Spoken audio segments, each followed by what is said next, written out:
आप सभी का मैं हूं आपके साथ शांतनु त्रिपाठी। बुलेटिन की शुरुआत करते हैं। दिल्ली से बड़ी खबर आपको बता दें, नोएडा में भूकंप के तेज झटके महसूस किए गए हैं। दिल्ली एनसीआर में भूकंप के तेज झटके महसूस किए गए हैं और एक हफ्ते के अंदर ये दूसरा भूकंप का बड़ा झटका सामने आया है। गाजियाबाद, नोएडा समेत कई शहरों में झटके महसूस किए गए हैं और लगभग 54 सेकेंड तक ये भूकंप के झटके महसूस किए गए हैं।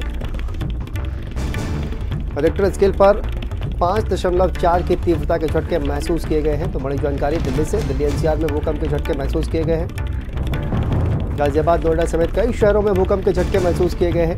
54 सेकेंड तक भूकंप के झटके महसूस किए गए हैं और रिक्टर स्केल पर इसकी तीव्रता 5.4 बताई जा रही है।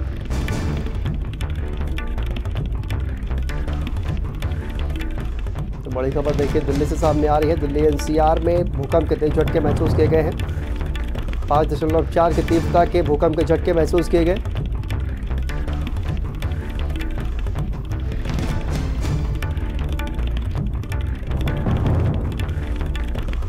तो देखिए भूकंप के तेज झटके जो है वो महसूस किए गए हैं और इसी खबर पर नोएडा से हमारे साथ सहयोगी दानिश जुड़ गए हैं। दानिश, भूकंप के तेज झटके महसूस किए गए हैं, इस वक्त वहां पर किस तरह की तस्वीरें सामने आ रही हैं? लोग जो है कहा जा रहा है कि घरों के बाहर निकल आए हैं और इस वक्त क्या माहौल है वहां पर?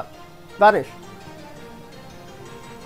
बिल्कुल, देखिए जब कोई भूकंप आता है या फिर हल्का सा भी झटका आता है तो नोएडा में चूंकि हाई राइज बिल्डिंगें बहुत ज़्यादा हैं तो एक जो है अफरा तफरी का माहौल बन जाता है। इस वक्त भी यही अफरा तफरी का माहौल है। नोएडा में कई ऐसी सोसाइटियां हैं जहां पर ये झटके ज़्यादा महसूस किए गए क्योंकि हाई राइज जो बिल्डिंगें हैं वहां पर ज़्यादा महसूस किए गए, लिहाजा लोग अपने घरों से बाहर निकल आए हैं। जो प्लेग्राउंड्स हैं उसके अंदर लोग मौजूद हैं, जो मैदानी इलाके हैं सोसाइटियों के वहाँ पर लोग मौजूद हैं।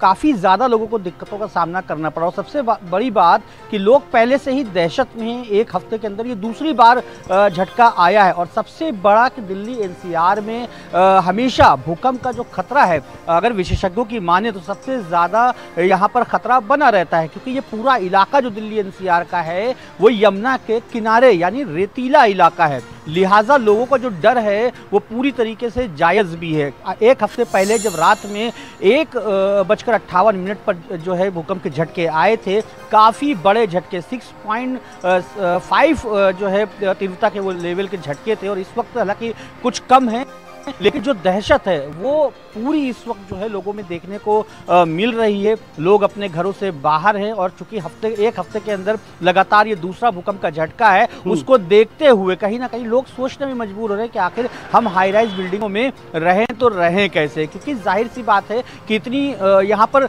90 मंजिला इमारतें हैं। लिफ्ट से, क्योंकि भूकंप में अगर देखा जाए तो लिफ्ट से आप लिफ्ट बंद हो जाती हैं, लिफ्ट से उतरना खतरे से खाली नहीं होता, लेकिन ऐसे में जो डर का माहौल है वो कहीं ना कहीं सोसाइटी वासियों में बस जाता है। पूरे नोएडा की शहरों की अगर बात करें तो सबसे ज़्यादा लाखों लोग इन बड़ी बड़ी सोसाइटियों में, हाई राइज सोसाइटियों में रहते हैं और ऐसे में इस तरीके से अगर लगातार भूकंप के झटके आते रहेंगे तो जो डर है वो बनना लाजमी और आम लोग कहीं ना कहीं। और कहा जा रहा है दानिश के लोग जो है वो अपने घरों से बाहर निकल आए। लगभग 54 सेकेंड तक ये जो भूकंप के झटके हैं वो महसूस किए गए।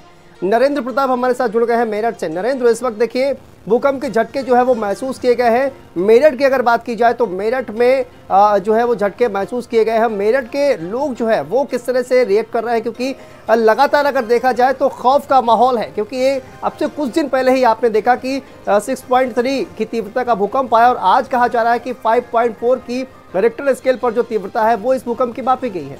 नरेंद्र। बिल्कुल, इस तीव्रता का जो भूकंप है वो काफ़ी लोगों को खौफ ज़्यादा करने वाला है। उसकी वजह यह है कि अभी एक हफ्ते के अंदर ही लोगों ने इससे पहले भी भूकंप के झटके महसूस किए थे, लेकिन तब में और अब में केवल इतना सा अंतर है कि तब लोग जो थे वो अपने घर में स्टिल थे, मूवमेंट में नहीं थे। लेकिन अभी जो 7:57 के आसपास जो भूकंप का झटका महसूस किया गया है उसमें लोग जो थे वो मूवमेंट में थे, इसलिए लोगों को कम एहसास हो पाया। इसीलिए जो लोग हैं वो अपने घरों से बाद में निकल पाए। जब उन्होंने इस खबर को ब्रेक होने के बाद इस टीवी स्क्रीन पर देखा तब वो घरों से निकले हैं खौफजदा होकर। तो निश्चित तौर पर चूँकि ये मेरठ और पश्चिमी उत्तर प्रदेश का जो इलाका है ये इधर उत्तराखंड से भी सटा हुआ है और यहाँ पर इस तरीके की जो खतरनाक स्थिति है वो हमेशा बनी रहती है। तो ऐसे में जो डर है लोगों के दिलों में वो काफ़ी है और लोग इस चीज़ को लेकर और ज़्यादा खौफज़दा हैं कि पिछले हफ्ते में जो भूकंप आया था उसमें यही टाइमिंग था पहले झटके का और इसके बाद में जो दूसरा झटका था वो 2 बजे के आसपास का था। तो ऐसे में अब लोगों के दिमाग में वही सारी चीज़ चल रही है कि कहीं ऐसा ना हो कि ये जो भूकंप का झटका 7:57 पर उनको आया है तो वो कहीं फिर से रिपीट ना हो। इस तरह की जो दहशत है लोगों के दिलो दिमाग में देखी जा सकती है। जी आप दोनों का बहुत बहुत शुक्रिया। तो देखिए लगातार